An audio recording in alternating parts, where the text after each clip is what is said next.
Exatamente. Aí eu falei, pô, mas um adventista vem com essa de que está guardando o sabá. Ele está guardando mesmo? E outra coisa, tem toda uma gama de coisas que tem que ser evitadas. Quer dizer, é a balela, não está guardando coisa nenhuma. Aí vem com essa agora de que a guarda do sábado é fundamental para a salvação. Não, é uma coisa assim. Não, os judeus seguem mal... isso à risca. Né? A gente gosta de comer estrogonofe, ou seja, vai leite na carne. Vai leite. E eles não aceitam nada que se misture. Exatamente. Nem mistura talher. O talher que cortou carne não corta queijo. Sim. A esponja que lavou a louça com a carne não lava a louça que lavou os copos que tinha leite. Então nada se mistura. É tudo separado. Isso é desde a época lá de Moisés. É tudo separado. Nada se Isso mistura. aí eu olho para essas restrições, eu me lembro assim, Eles não comem. eu lembro de uma forma muito clara acerca daquilo que Cristo falou: vós atais fatos pesados, joga nas costas dos homens, os quais vocês mesmos não querem carregar. Vocês não conseguem, na verdade. Exatamente. Vocês não aguentam. Porque esses fatos pesados que eles tentam arrastar até hoje, que Cristo os quis libertar, dizendo: meu fardo é leve, meu juízo, né? O meu aprendei de mim, que sou manso e humilde de coração, e o meu fardo é leve. O fardo da graça em Cristo, que é bem mais leve, é sério também. Nós falamos acerca da graça de suas exigências. A comunhão íntima com Deus, o relacionamento íntimo com Deus. Mas toda essa parafernália de ritos não tem necessidade.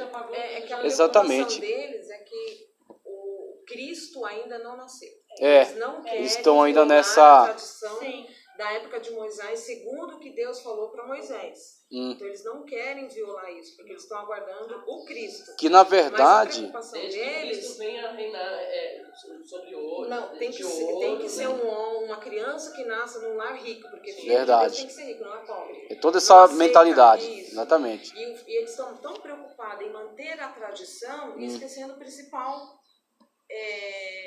intuito. Exatamente. Que é de abrir a visão e ver que Deus não está nas grandes Exatamente. coisas, nas pequenas. Isso. Por isso que Jesus nasceu numa manjedoura, filho de um contrariando carpinteiro, totalmente essa ótica. E como é que uma mulher ia conceber um filho sem ter tido um marido antes? Exatamente. É impossível. Pois é. Então, só que eles não têm essa visão. Então, eles estão preocupados em cumprir somente aquilo que Deus passou para Moisés. E que, na verdade, nem foi dado por Moisés. Que eles colocam num patamar de igualdade entre a tradição oral, que é essa construção, essa interpretação que eles fazem sobre Moisés.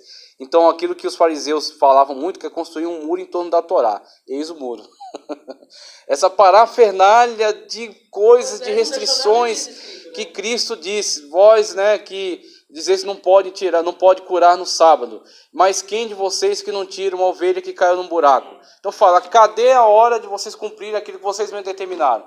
Quando é desvantagem para vocês vão lá e quebram. Para condenar alguém. Então que Cristo colocou, confrontou eles com isso aí, e que hoje seria também a mesma confrontação. Se Cristo visse essa questão aí de toda essa guarda, todas essas restrições, a palavra seria a mesma. Então, mal comparando, eu já vi casos de pessoas que da congregação não, é testemunho de Jeová.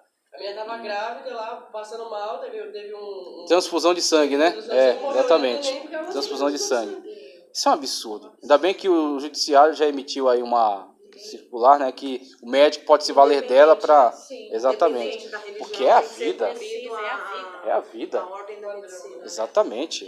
Tem que ser superior mesmo, porque é a vida. E assim, é a criança não tem poder, não tem liberdade de escolha. Nada, né? Alguém tem que decidir. Pai do Senhor, tudo bem? Ô, meu Deus, graças a Deus. Tudo bom? Desculpa, seja bem-vindo aí, viu? Vou ficar só uns minutinhos. Tá aqui, certo, tá bom? fica à vontade. Obrigado pela contribuição, viu? Maravilhosa. Porque assim, como você tá perto, você passa para nós como que é a vivência deles, disso aí. Muito bom. A aula é isso, né? É isso aí. E olhando para essas situações, o que a gente vê? Também questão de interpretação e contexto. A gente fala de Cristo. Sim. E sempre fala, só por Cristo, só por Jesus. Ela não é por Cristo, por Jesus, é por Moisés. Jesus veio. Ela quer confrontar veio você Moisés com e isso. libertou o povo da escravidão do Egito. Sim. Jesus. É Moisés no caso deles, né? Isso, Eu falo, mas Moisés libertou a segundo mandado de Deus para sair da Muito bem. escravatura de Faraó. Muito bem. Não da salvação da morte, do pecado. A expiação Exatamente. deles ainda continua Naquela mulher mentalidade. se purificar, a mulher naqueles dias ela continua a mesma Continua. tradição. O marido não dorme com a mulher enquanto é a mesma Questão coisa, de porque estar ele ainda vive impuro. no período da expiação. Só não sei se leva pombinha lá pro Mas tem que ser um elefante, né? Porque a bomba Não também pode é porque não tem um templo, né? Então, quando os judeus perdem o templo, elimina o sacrifício. O sacrifício só pode ser realizado no templo.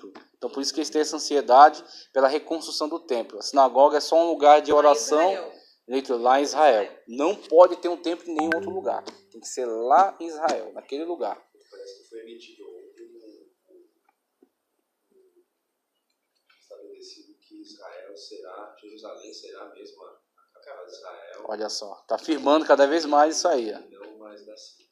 Muito bem, quer dizer, olha, passo a passo. Pronto, eles antes aceitavam Tel Aviv, ficavam lá e tal. Agora já firmaram o pé em Jerusalém. Daqui a pouco vão começar a olhar para a colina lá do Não aceitou, mas Esquita de Al-Aqsa, exatamente. Vão começar a olhar para lá, vão começar as negociações. Meus irmãos, Jesus está às portas. Deus tem que ser cumprida, Tem né? que se Por mais cumprir. que deu tantas voltas, levou 40 anos para sair. Exatamente. assim, os judeus não conseguem enxergar isso, né? E você falando sobre, não é por Cristo, é por Moisés. Moisés foi usado por Deus para libertar da escravidão egípcia. Jesus libertou a escravidão do pecado. A escravidão do pecado é muito mais grave que a escravidão egípcia. Então tem que continuar afirmando, é por Cristo sim. É por Cristo. É por Jesus sim. E ela sempre fala, não, é por Moisés. Por Moisés o quê? Moisés não libertou ninguém, o pecado continua o mesmo. Está desatualizada. O povo foi rebelde, né? Sobre É verdade. todas as consequências do pecado. Muito bom, viu? Maravilhoso. Regras do contexto, continuando aqui a nossa caminhada, veja. Regra do contexto, temos aqui a primeira e a segunda, que foi apontado pelo professor aqui, Expedito Marinho, veja só. Devemos sempre tomar a palavra no sentido do contexto e nunca fora dele. Então isso aqui está caminhando junto com aquilo que a gente está explicando. Se seguirmos esta regra, estaremos evitando graves erros que muitas vezes ouvimos em algumas pregações. Nunca tenham preguiça de ler. Isso atrapalharia o bom andamento da sua exegese. Entre em um lugar tranquilo, leia quantas vezes for necessário. Às vezes ocorre de nos apressarmos, mas tome cuidado porque a pressa é inimiga da perfeição. Se estivermos com muita pressa, é aconselhável que escolha um texto que conhecemos. Aqui o pastor Disseu Doneda, não sei, conheceram o pastor Disseu Doneda? Sim. Conheceram, né? Quando ele dirigiu, na época era a congregação de Vila Beatriz, quando eu nasci na fé. E eu aprendi com ele que você deve andar por caminhos conhecidos.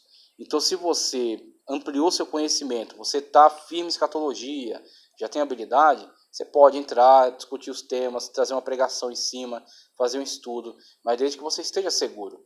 Agora, se você não está seguro em relação às coisas complicadas, não entre. Vá por caminhos conhecidos, vá pelas parábolas. As parábolas de Cristo são autoexplicativas. Cristo colocou aquilo de uma forma muito clara. Só em algumas coisas que ficaram ocultas para pessoas que eram de fato soberbas, arrogantes, queriam se impor, colocar o seu ponto de vista acima da lei. Então Cristo veio para afirmar a lei. Como ele disse, ouviste que foi dito os antigos, eu porém vos digo. Ou seja, o que os antigos disseram, os sábios, estudiosos, comentaristas, problema deles. Eu não tenho compromisso com isso. Eu tenho compromisso com a lei, para fazê-la cumprir, não cair nem um jota nem um tio daquilo que está na lei. Então Cristo veio afirmar a lei. E quando você entra pelas parábolas, Cristo está trazendo ali verdades profundas, extraordinárias, colocadas de uma forma simples, usando analogias de coisas simples, né? A mulher que perdeu a dracma dentro de casa, né? E varreu, depois encontrou, chamou as amigas para comemorar. Então você vê coisas que podem se constituir num sermão profundo, extraordinário, tocante e que venha confrontar alguns problemas. Agora, se você tem mais habilidade, você está mais seguro, aí você vai ampliar o seu leque de abordagem. Você consegue abordar textos aí das cartas de Paulo, com alguns textos de João, até Apocalipse, né? O texto do Antigo Testamento, fazer a devida paráfrase, né? Para se aplicar na atualidade. Agora, isso conforme você está mais seguro. Se você não está seguro ainda, vai estudar. Vai para casa, estuda, leia autores diferentes, compare-os, né? Até você estar seguro para essa abordagem. E principalmente oração e consagração, para que o Espírito Santo de Deus tome a frente, né? Segundo, há palavras obscuras que podem ser entendidas por um por uma outra palavra sinônima ou antônima. Exemplo. Mas digo isso, que tendo sido a aliança anteriormente confirmada por Deus em Cristo, a lei, que veio 430 anos depois, não a invalida, de forma a abolir a promessa. Está lá em Gálatas 3,17. A palavra testamento tem um sentido de promessa que está sendo explicado no mesmo versículo. Em Romanos 6,23 está escrito: o salário do pecado é a morte, mas o dom gratuito de Deus é a vida eterna. Veja como o contrário realçou a outra frase, dando a entender que a pessoa tem que buscar o dom gratuito de Deus.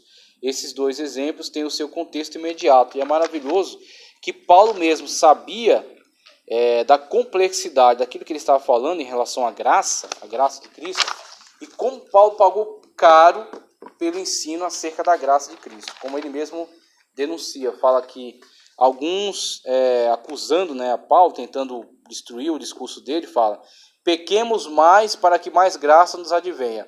Aí Paulo vai combater, e um dos combates que ele faz a esse tipo de acusações, esse tipo de distorção, é colocar o contraste, ser escravo de Cristo para a salvação, pela graça, ou escravo do pecado para a morte. Então, quando você se entrega a determinada prática, é porque você é escravo dela, você se põe como servo. Estou servindo a quem?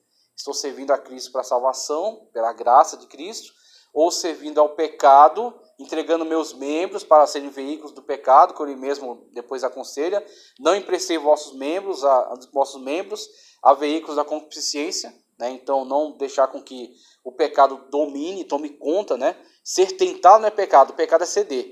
Então, uma vez que você cede, você se torna um veículo dessa concupiscência. Ela agora vai sair de um plano somente da tentação e vai efetivamente se concretizar, vai se cumprir.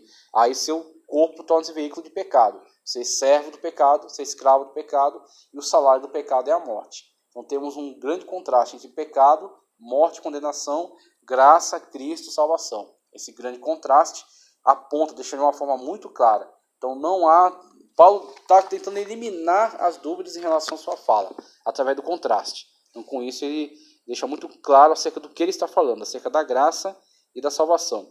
E graça não é libertinagem, tá certo? Então, a graça barata que tem sido oferecida em alguns lugares. Então, porque é graça, porque tem perdão de Deus, porque tem misericórdia de Deus, então você vai reiteradamente nos mesmos erros, nas mesmas práticas, e Cristo vai te perdoar, porque é o tempo da graça. Isso é uma fala que iria, com certeza, ser corrigida, ser combatida por Paulo, porque Paulo está deixando muito claro aqui: a quem servis? A Cristo para a salvação? Então você tem que andar conforme a lei do Espírito. Quem anda conforme a lei do Espírito, não vai cumprir as obras da carne.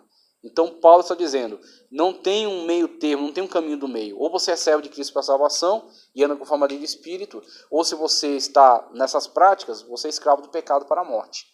Então ele tenta tirar totalmente essa confusão que estavam lançando no discurso dele. Está bem claro isso, Bem Esses claro. dois caminhos. Exatamente. Se você tem seu pecado, você cede, o preço do pecado é a morte. Se você vai para Cristo, Exatamente. você tem a graça, você recebe a salvação. Muito Tá claro. muito claro isso. E ele procura mesmo trabalhar em prol dessa clareza dessa ferramenta aqui. Ele lança o contraste entre o resultado para quem adere a esta e para quem adere àquela. Então, assim ele evita que possam distorcer a fala dele e dizer que ele comunicou ideias que não tinha intenção de comunicar. Então essa clareza, para mim, ela é extraordinária, e ela é uma das ferramentas que foram apontadas aqui, na segunda regra, que é buscar os sinônimos e antônimos. Então sinônimos, ou por exemplo, aquela ferramenta chamada chave bíblica. A chave bíblica, ela favorece muito essa pesquisa dos sinônimos. A chave bíblica, inclusive quando a gente começou aqui a hermenêutica, a gente falou das ferramentas importantes: Bíblia Sagrada, não a mesma, Bíblia Sagrada, caderno e lápis. Você anotando aquilo que desperta seu interesse, dúvidas, texto que você se interessou, que você quer estudar mais. Dicionário da língua portuguesa, já é um bom começo. Dicionário da língua portuguesa, palavras que você não compreendeu. Léxico, aí você já está um pesquisador um pouco mais avançado. Léxico do grego e do hebraico, aí você vai na origem da palavra, não naquilo que a palavra se tornou ao longo do tempo, mas na sua origem. E a concordância. Porque a concordância, ela busca os sinônimos.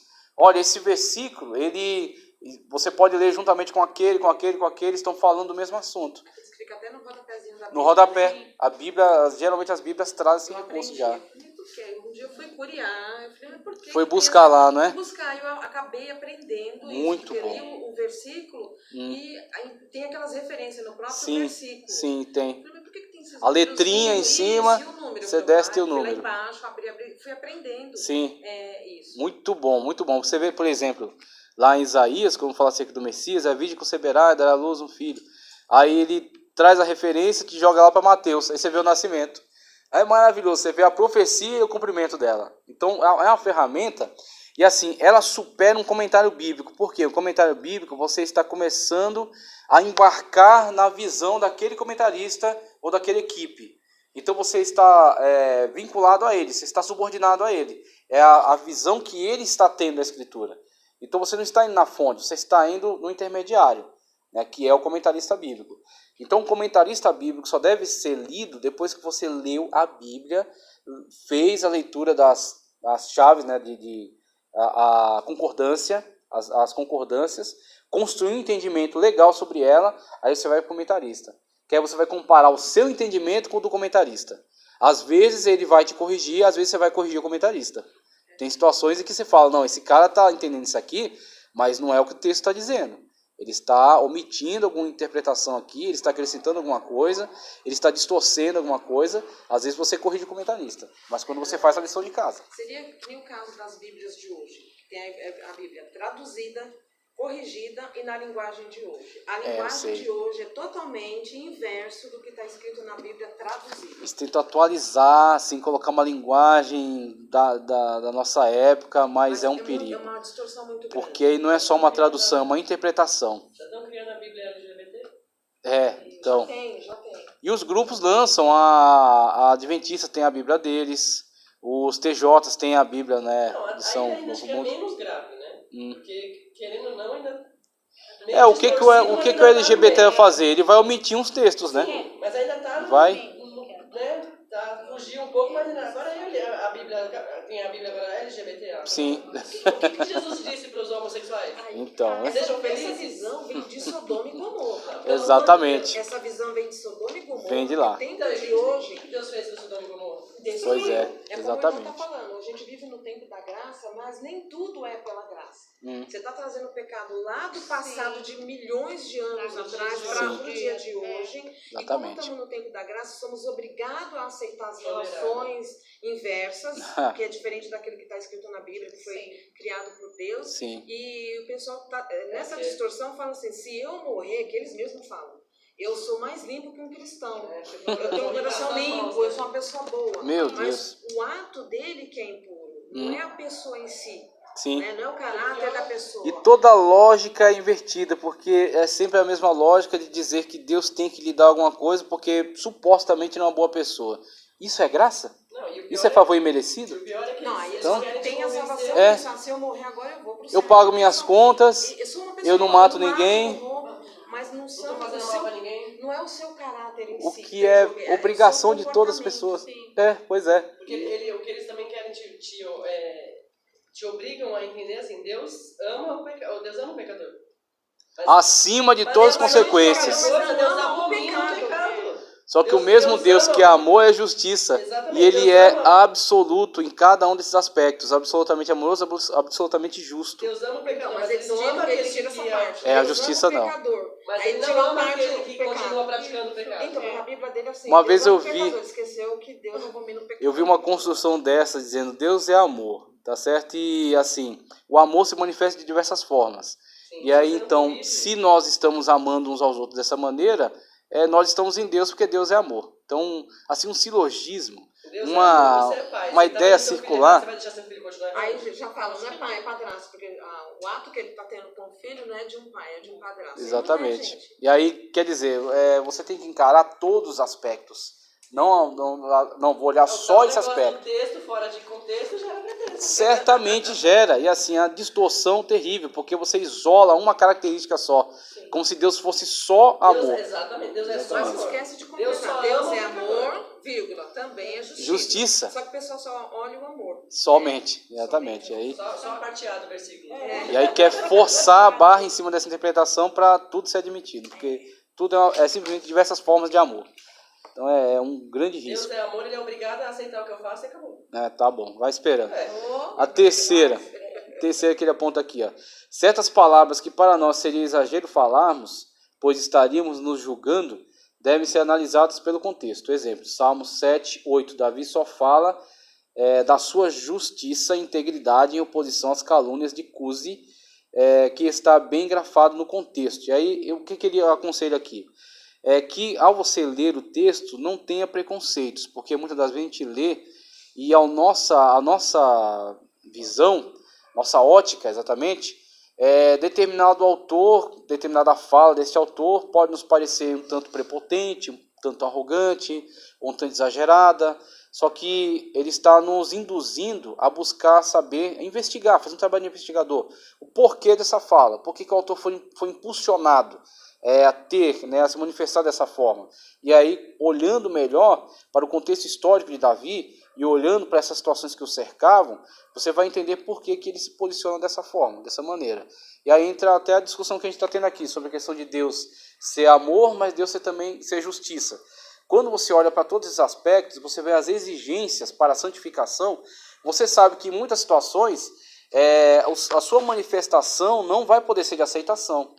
A sua manifestação não vai poder ser de concordância. Que concordar com certas coisas é concordar com o pecado. Concordar com o pecado é estar contra Deus. Então, aquele que ama a Deus, aquele que é amigo de Deus, faz inimigo do mundo. Então, em algumas situações, a sua melhor maneira de manifestar sua fidelidade a Deus, seu amor a Deus, é protestar contra certos erros, certos equívocos. Eu acho engraçado que algumas pessoas, as próprias pessoas dentro da igreja falam, nossa, mas você quer ser santo demais, né? Você é muito santo. Eu falo, mas...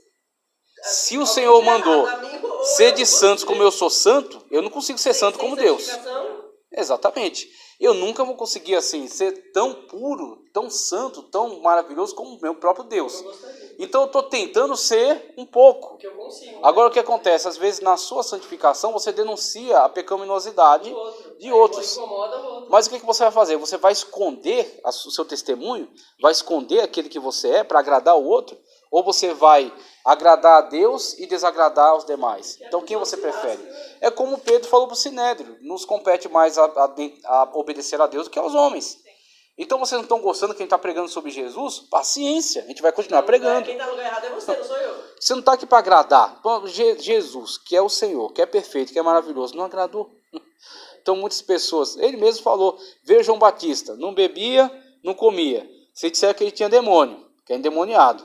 Veio o Filho do Homem, comendo, bebendo e indo para festa, inclusive, indo para casamento. Ele ia para todos os lugares, conversando, acessível, as prostitutas podiam chegar até ele evangelizava, os cobradores de impostos, que eram extremamente odiados, os samaritanos, que eram segregados.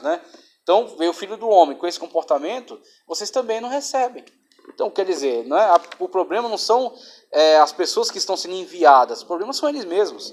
E assim também o cristão tem que se posicionar. Davi, ele não teve constrangimento em colocar a sua postura, seu posicionamento diante do outro. Falou, olha, eu tenho me santificado, eu tenho me purificado, eu tenho seguido a tua lei. E fulano não, fulano é um tribulado. O melhor exemplo de Daniel falou, se você orar tinha a lei lá que quem continuasse orando, buscando a Deus, ia ser condenado. Ele estava muito preocupado, Pois é.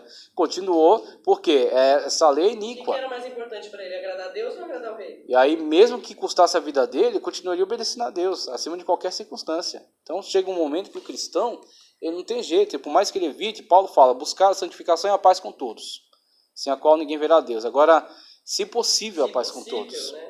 Não é a qualquer custo. Por exemplo, para ter paz com meu vizinho, eu tenho que concordar com as práticas dele. Não, tá tudo bem, tá tudo certo, Deus é amor. Uma conversa. Tudo bem, eu até gosto de você como pessoa, te respeito como cidadão, mas as suas práticas continuam erradas, tá ok? Então... Mas aí é que entra, ama teu próximo como a ti mesmo. Fulano ama. Você não precisa conviver com ele, nem concordar com o comportamento. Exatamente. Mas você ama. Você não tem Verdade. que odiá-lo. A partir do momento que você declara que você odeia, não tem amor. Aí não tem, você É que quer você destruí-lo. deseja o mal dessa pessoa. Exatamente, você E tudo quer de que ele se errado arrebente. que acontecer com ela, você fala para ela, bem feito, mereceu. Então você está desejando mal. Então isso não é amor, é amar ao próximo como a ti mesmo. Embora ele esteja longe, embora você não goste do comportamento dele, das atitudes. Você não tem como aprovar, pois é. Você gosta da pessoa. Ele é um Por ser amor humano da que pessoa, merece. você não tem como aprovar o comportamento dela. Por namorar a pessoa, você fica longe dela. Porque talvez você seja a única pessoa que a ama. Né? Os amigos que estão com ela, levando ela para a destruição, que na verdade nem amam a si mesmos e nem amam ninguém. Não, porque se você se ama, você não vai levar o seu Uma coisa que eu próximo ouvi, pro mal, né? Você vai trazer ele pro bem. uma coisa que eu ouvi de um aconselhador, falou, como é que uma pessoa caída levanta outra caída? Alguém tem que estar em pé para levantar o caído. Então, aquilo que a pessoa interpreta às vezes, me fiz sábio por sábio, me fez tolo por tolos. Isso, você não pode pegar esse argumento e levá-lo ad extremo. Me fiz maconheiro para os maconheiros, me fiz craqueiro para os cracudos. Não, meu querido, não é por aí. Por quê? Você simplesmente está buscando uma aproximação. Mas uma aproximação a partir do ponto de vista que você é referência para ele. Então você tem que estar em pé. Você tem que manter sua postura. É, exatamente, mas você é acessível. Então, é aquilo lá. Eu já vi algumas pessoas acabarem caindo nesse erro, que elas se santificam e acabam pensando que pela santificação dela tem que se isolar. Então já vi pessoas que não falam com certas pessoas, não cumprimentam certas pessoas, por quê? Porque ela é muito santa. Então é uma visão equivocada de santificação. Santificação é uma separação para Deus. Santificação decide ser uma separação para Deus. Então você não pode interagir, se contaminar com o pecado. Mas não é por isso que você não possa falar com o pecador. Que Cristo, ele interagia com leprosos, né? Os leprosos vinham até Cristo, impunha a mão e orava. Então ele não estava leproso como ele, mas ele interagia com os leprosos. Ele não se prostituía, mas ele falava com pessoas que estavam se prostituindo. Ele não era ladrão, mas ele falava com pessoas que eram tidas como ladrão. Mas você tem que ter contato para puxar ela para cá, não para ir para o mundo dela. Então, o que Davi está fazendo aqui é colocando um contraste entre o comportamento dele e de certas pessoas. E isso aqui chega um momento em que será necessário, será útil. O objetivo do autor, que ele coloca aqui, ó. Todo livro tem um objetivo pretendido pelo autor. A Bíblia não é diferente. Cabe ao leitor se esforçar para descobrir o objetivo do autor, a fim de entender o sentido original dos escritos. E aí ele coloca alguns pontos aqui, ó. O objetivo de toda a Bíblia, quando dá crise toda a Bíblia, qual o objetivo dos evangelhos, qual o objetivo dos provérbios. Então quando ele coloca esses três aqui, ele está indo desde uma visão mais ampla, é um leque mais aberto, e está fechando aqui sobre alguns grupos de texto. Então, colocando essa observação, né, essa forma como ele está se expressando em relação a isso, o que a gente vê? Desde aquilo que a gente tem falado já desde o início da aula, quando você tem o devido cuidado de respeitar a Bíblia, respeitar os textos bíblicos, dentro daquilo que ela está dizendo. Surgiu dentro e tomou conta de algumas escolas de interpretação bíblica uma visão chamada desconstrucionismo. O desconstrucionismo, acho que Derrida, uma coisa assim, um autor que era muito forte nessa afirmação, nessa ideia desconstrucionista. O que o desconstrucionismo favorece? É que você olhe o texto e não tenha tanto respeito pelo que o autor está dizendo, mas por aquilo que você vai construir em cima da sua narrativa. Então, esse texto vai ser utilizado por você para o quê? Para que você quer usar isso? E muitas das vezes, esse posicionamento, ele denotava assim, muita desconfiança por parte do autor. Então, quando surgiu a autocrítica textual, uma das coisas que se questionava, né, da autocrítica textual, era se de fato aquele texto é de autoria de quem estão dizendo que é. Será que Mateus escreveu mesmo esse evangelho? Será que Lucas escreveu este evangelho? Será que João escreveu essas cartas? Será que Jesus disse essas palavras? Então, com esses questionamentos que se faziam, ganhou campo o desconstrucionismo. Ele falou, olha, talvez Jesus não tenha dito isso. Desmoralizando a palavra.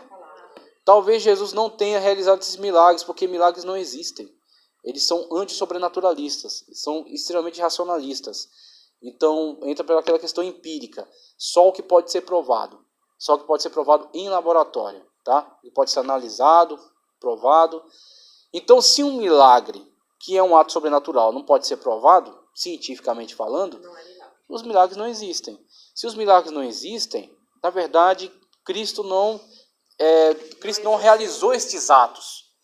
Cristo, na verdade, ele só se manifestou quando a fala era sobre moral, sobre ética, sobre as parábolas, os ensinamentos. Aí construiu-se o chamado Jesus histórico. O Jesus histórico é o Jesus, vamos dizer assim, aprovado por essa visão cientificista, tá ok? Então seria, olha, esses trechos são de fato de Jesus. Esses outros trechos sobrenaturais, ou que colocam Jesus falando sobre a sua deidade, colocando-se como Deus, eles são, na verdade, acréscimos posteriores da igreja para deificar Jesus, para criar em Jesus um herói, a fim de que eles pudessem fortalecer a sua seita. Teve gente na época Elemento que propagandístico. que era forjado, né? O cego de Jericó, ele não era cego, foi tudo combinado, foi forjado para poder chamar mais pessoas, né? Um espetáculo, né? Para causar um espetáculo ali. Nas escolas, mudar a distorcer a palavra, que dizendo assim, que por que uma criança tem 2 pais e 2 mães? Quem disse que Deus fez um homem para uma mulher e uma mulher para um homem? Por que não um homem para um homem e uma mulher para uma mulher? Aí eu falei, por acaso Deus criou 2 homens e 2 mulheres? Não, ele criou um homem e uma Exatamente. mulher. Mas a própria Bíblia diz, o macho e fêmea não fez. Isso aí, muito O claro. está distorcendo porque agora os casais... Ele quer criar um ambiente... Uma criança passa a ter 2 pais e uma mulher que tem uma outra mulher como relação e 2 mães. Isso aí. Você questiona, por que fulano tem pai e mãe, eu tenho 2 mães e 2 pais? O que eles usam para distorcer é que eles falam que um casal hétero abandonou, um casal homossexual adota. Isso. Ele quer eliminar esse conflito, né? Esse conflito que há quando a criança percebe que a sua casa é constituída por um homem e outro homem, e a outra casa é constituída por uma mulher e um homem. Aí você vai ter problema com o dia dos pais, problema com o dia das mães. É o que estava tendo e a escola resolveu distorcer. Eu sei que estudioso que fez isso, distorceu a palavra, que por que tem que ser exatamente o que está escrito na Bíblia. Quem garante que foi Deus que instruiu o homem a escrever a Bíblia? Nessa visão desconstrucionista, facilmente eles dizem, esta visão que foi colocada nos textos é advinda de um machismo da sociedade do Antigo Oriente Médio. É tão fácil resolver o dia que 2 homens, um homem engravidar o outro, ou uma mulher engravidar a outra, resolve o problema. É a fala que eu tenho adotado no ensinamento acerca disso. Você pode fechar a Bíblia, abrir um livro de biologia e veja onde 2 machos conseguem procriar, ou 2 fêmeas conseguem procriar. É uma questão assim, antes de recorrer até a Bíblia, na biologia mesmo você já consegue entender melhor essa questão. Vamos criar uma sociedade só de homens e uma sociedade só de mulheres. Quando eles conseguirem, sei lá, tem 20 homens e tem 20 mulheres, quando eu começar 21, 22, 23, aí a gente começa... Viria uma falência, né? A gente então, volta a conversar, resolve aí a questão. Para tentar eliminar esse conflito, para tentar viver com esse arranjo artificial, eles vão querer, de uma forma muito audaciosa, mexer no entendimento bíblico. Não conseguiram mexer no próprio texto ainda, creio que já deve estar tentando, mas até essa Bíblia LGBT pode ser uma proposta, né? Mexer no próprio texto, ao que tenta mexer na interpretação. Para mexer na interpretação, você tem que começar a colocar certos pressupostos. Por exemplo, essa questão desconstrucionista, onde você questiona até qual a intenção. Talvez o autor tivesse uma intenção negativa. Talvez ele tenha escrito isso porque ele era machista, porque ele tinha uma visão retrógrada, uma visão antiquada, antepassada. Então, o desconstrucionista, ele manipula com a maior facilidade. Ele fala, olha, ele disse isso, mas na verdade não era assim. Mas é para você ver como é uma coisa tão demoníaca, que a maioria dos casais, as lésbicas, né, vamos colocar assim, você pode ver que a maioria, um deles acaba sendo... Sim, assume uma posição, eu sei. Como é que uma mulher se apaixona por outra mulher, sendo que ela tem características masculinas? Eu um sei. negócio tão demoníaco que não dá para explicar. É confuso, extremamente confuso. De casamentos destruídos, era casada, teve filho e se apaixonou por uma Teve uma desilusão. De um homem. Sim. Você concorda que Você está buscando a masculinidade dentro de um... Só porque tem a mesma compreensão, o mesmo pensamento. Mas você está buscando o afeto homem, então? masculino. Você não vê a outra doida lá, a Dami lá, que virou um homem. Só que entra por um mundo de fantasia. É que nem o Adriano Lima, quando estava aqui com a gente, ele deu uma palestra na Vila Madalena, e ele falou, eu não vou lembrar o nome da síndrome que ele explicou lá. mas é uma coisa com uma dissintonia entre a realidade e o pensamento. Ele disse assim, olha, tudo bem, se a questão do gênero ela pode ser afirmada somente baseando-se naquilo que você entende acerca do mundo, então vamos levar esse argumento aqui para outras áreas. Se eu acordar de manhã dizendo, eu sou rico, aí eu vou lá na 9 de julho, tem umas lojas lá de Maserati, né? Tem Lamborghini. Aí eu escolho lá uma Lamborghini amarela, vou no vendedor, dou meu cartão e falo, pode passar, porque eu sou rico.